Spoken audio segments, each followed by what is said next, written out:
আরেকজন ভাইয়া ফোন করেছিলেন communications and research foundation CRF পরিচালিত এই জরিপটি সম্পন্ন হয়েছে গেল বছরের ২০ নভেম্বর থেকে ৩১ ডিসেম্বর সারা দেশের ১১,০০০ ভোটারদের মধ্যে পর্যায়ক্রমিক দৈব নমুনায়ন পদ্ধতিতে। প্রত্যেকটা জেলার অন্তত ২টো আসন বা কোনো জেলায় ৩টা আসন কভার করেছি। জরিপে তরুণদের ৩৭% বেশি বাংলাদেশ জামায়াত ইসলামীকে ভোট দিতে চায়, সেখানে বিএনপিকে ভোট দিতে আগ্রহী ২৭%। ১৭% সমর্থন নিয়ে এই তালিকায় তৃতীয় অবস্থানে আছে এনসিপি।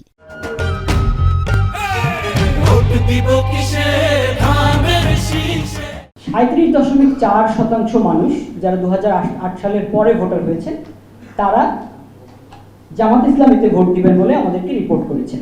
27% মানুষ মেনশন করেছেন যে তারা বিএনপিকে ভোট দিবেন। ভোটে অংশগ্রহণ, প্রার্থী না মার্কা, ভোট কেন্দ্রের নিরাপত্তা, গণমাধ্যমের উপর আস্থা, এরকম ৭টি প্রশ্নে জরিপটি করা হয়।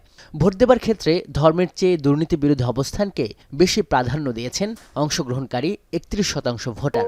আওয়ামী লীগের ৪৮%, যেখানে বিএনপিকে ভোট দিতে চান সেখানে জামাতকে ভোট দিতে আগ্রহী ২৯%। জনগোষ্ঠীর যারা একটা সনাতন দলকে সাপোর্ট দিয়ে গেছেন তাদের কিন্তু সেই চয়েসটা থাকছে না, এবং তাদের সিদ্ধান্তের উপরেও কিন্তু নির্ধারণ করবে যে আগামীতে কারা আসবেন।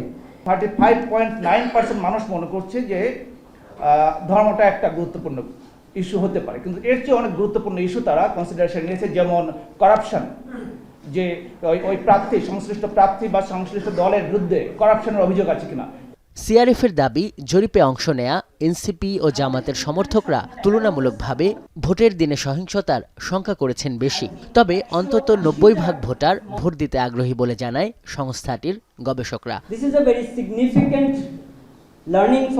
আজহার লিমন, এখন, ঢাকা।